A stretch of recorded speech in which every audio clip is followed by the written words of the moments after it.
What's up guys, OraMagi here, back again with another video. Oh, and if you're wondering why the wall has gotten increasingly more barren since the last video, I'm in the process of redecorating. I'm putting some shelves up for my figurines, and then I get to put more posters up. It'll be like 10 times more weeby. It should all be back to normal by the next video.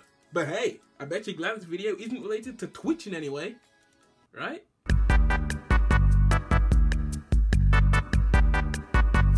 Anyway, I was browsing Reddit earlier, just looking on our anime, looking at some threads, you know, as you do when you're a filthy NEET with no life outside of the internet.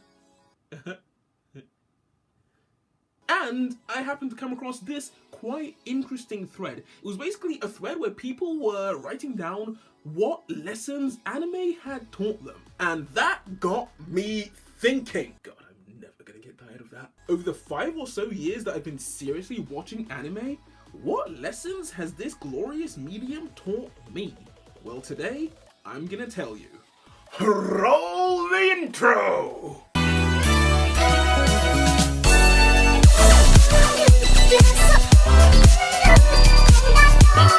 Let's start by getting some of the obvious stuff out of the way. If you guys know me and my taste in anime, you will know I am a sucker for the trope-filled shit. And when I say trope-filled, I mean the real trope-filled shit. I don't know about you guys, but those kind of shows have definitely taught me new ways about how to handle my breakfast in the morning, especially when I'm in a rush.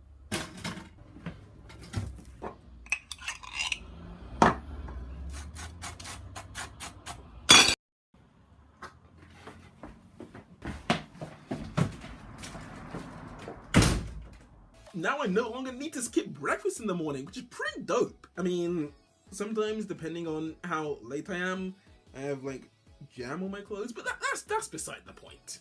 What else has anime taught me? What else have I learned? Oh yeah! Anime has taught me how to properly interact with girls! Come on, look at me. Do you really think I know anyone who would let me film that kind of scene? One more. One more. Aha! Anime has taught me killer dance moves.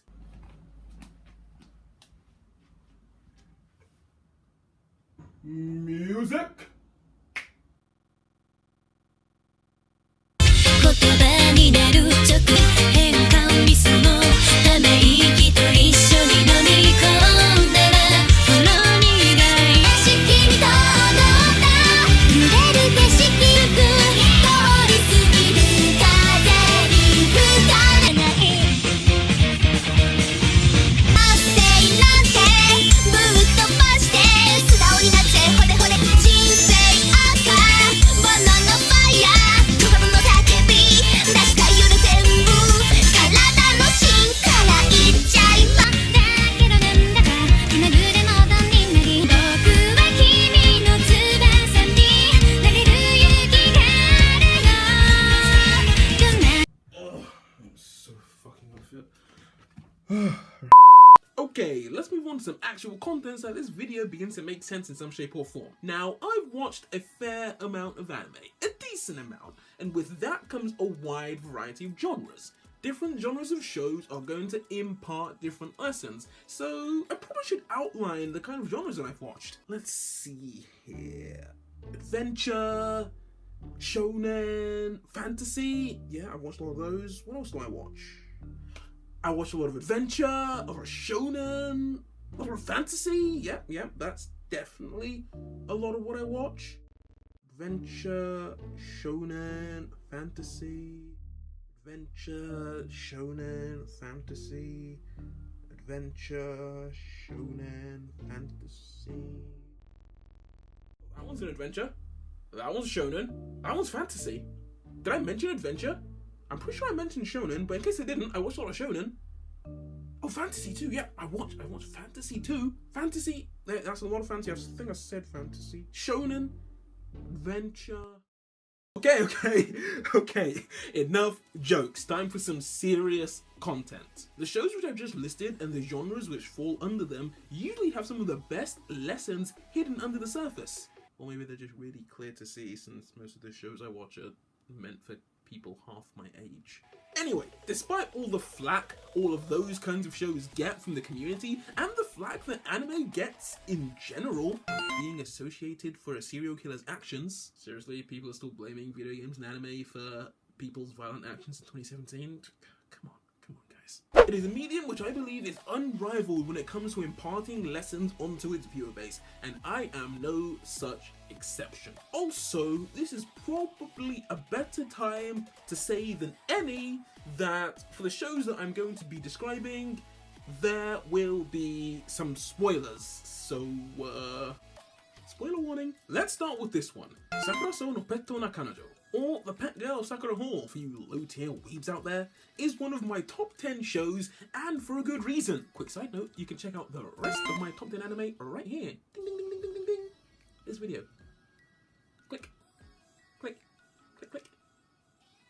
I probably should update this at some point, shouldn't I? Anyway, getting back on track. There's a moment in the middle of the series where Sorata decides that he wants to focus his efforts and talents on game development. Now, he decides to enter a game development contest where he sends in his idea via mail, and he goes and gets to see a panel of judges, which is headed by like a really prominent game designer, one which he looks up to. He puts in this work, he designs his game, and he gets shut down, and he just enters such a slump. He begins lashing out at his housemates, and he's really just in a really terrible spot. And it's even worse for him because he has to live, he has to take care of Sheena, you know, the quote-unquote pet girl, who just happens to have this overwhelming artistic talent. So having to live in the face of that, as well as when you're reeling from just such a massive setback, really puts you in just such a bad place. And that is something that I think a lot of people, myself included, can resonate with, because he doesn't let that consume him. Granted, yes, he's stuck in that slump for a bit. No one is realistically going to bounce back from such defeat immediately. He's going to be down for a bit. He's going to be angry. He's going to be irritable. It's a very realistic depiction of what someone feels like in that point, and I feel like that's why I, myself, can connect with Sorata on a deeper level during that moment in the series. But he eventually picks himself back up, and that's the lesson that I learned from it. He takes that defeat, which was pretty soul-crushing, honestly, and he uses that as his motivation to drive himself to the next level and to keep on going. Again, like I said, I'm a pretty simple guy. There's a pretty simple lesson that I could get from reading self-improvement books and whatnot, but it just really resonated with me. It rang true in my head that if I'm ever in a position like that, I shouldn't let it keep me down. Now, this isn't some self-help video, you fucking idiot. So let's move on to the next show. I'm gonna kill two birds with one stone here and talk about two very similar shows that I've learned one lesson from: Naruto and Boku no Hero Academia.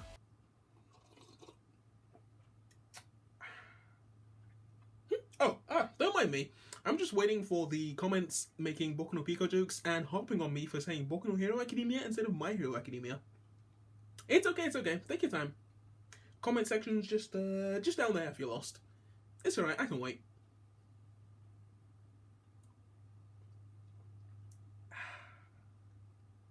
The main characters of both shows start their stories in virtually the same position, being put down by the world they were born into, with Naruto being a Jinchuriki and Deku being quirkless.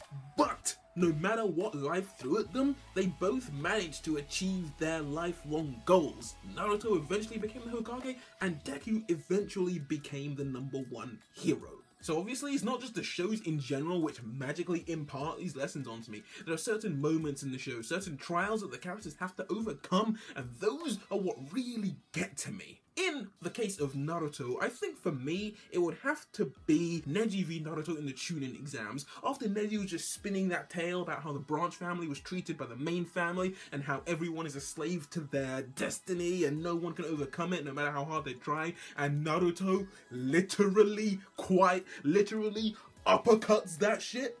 Oh, I don't know how old I was when I first witnessed that, but even now to this day, that's just a standout moment. And oh, it just embodies the whole fuck whatever life throws your way, go and do whatever it is you want to do. And in the case of My Hero Academia, it's not something as intense, but it's still something quite emotionally powerful. When All Might tells Deku that he can be a hero after everything he went through, all the bullying he suffered, after being told prior to that moment that he can't be a hero by All Might himself, when he finally hears those words that he's been wanting to hear his entire life from the one person he's idolized his entire life, I actually cried. When I first watched that scene, and every subsequent time I watch that scene, I bawl my eyes out. It's just so emotionally powerful. Like, hey, no, don't do that to me. Don't do that to me. Ereto-sama, no. Stop it. Get the music off.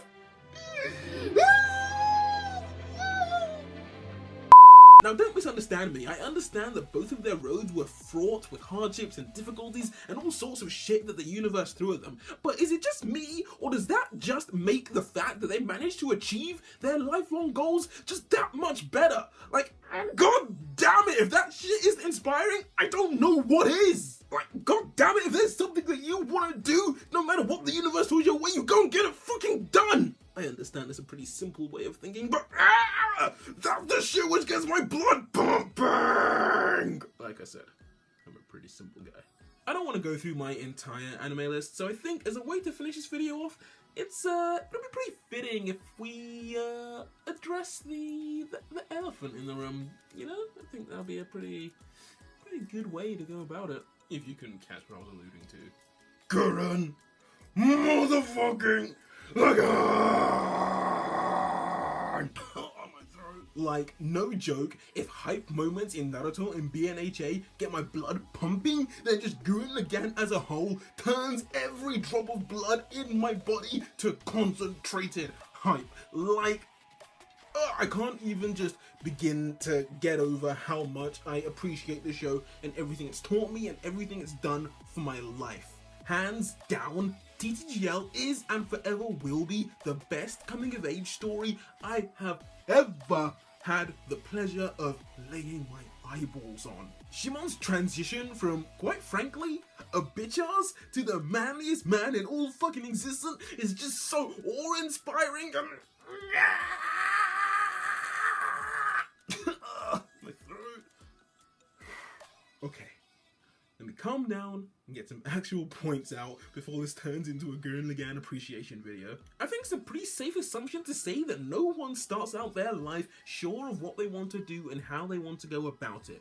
We all go through those moments of uncertainty where we just wish we had someone so great that we could look up to. And don't get me wrong, some of us do have those people, whether it's celebrities or idols or parents, but some of us don't. I probably fall into the latter category, which is why someone like Kamina and a show like Gurren Lagann are so core to me as a person, honestly. It's that show which gave me those characters that I could look up to and idolize whenever I was feeling down. As far as Shimon is concerned, it gave me a realistic character who went through so many different phases of life. He went from being happy-go-lucky and having someone there for him, to being depressed and in a slump, to having girl troubles, to dealing with loss, and then dealing with loss some more, and all sorts of realistic troubles that we all go through. Shimon was there for me in that sense, that I had someone to relate to. And I absolutely cannot overstate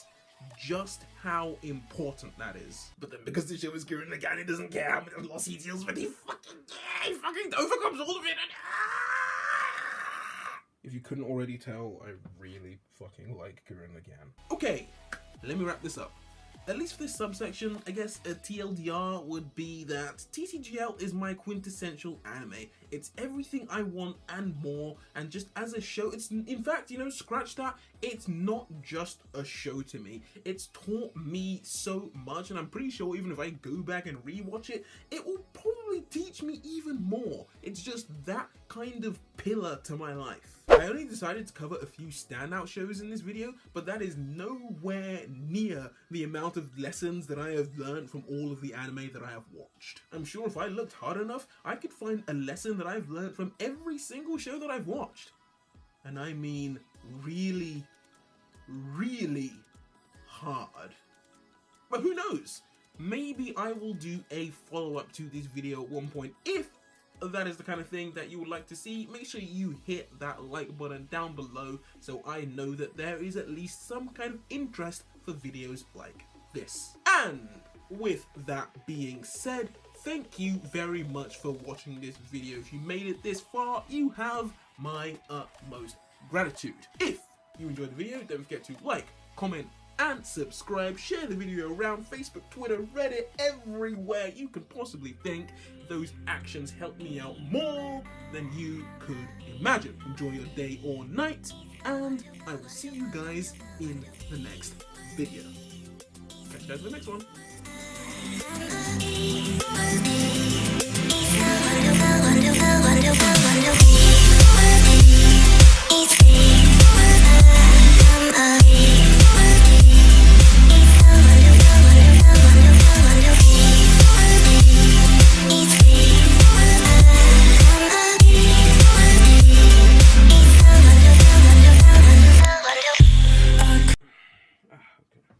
Oh, I completely forgot. Monster Musume gave me a monster girl fetish. Wait, is the camera still on?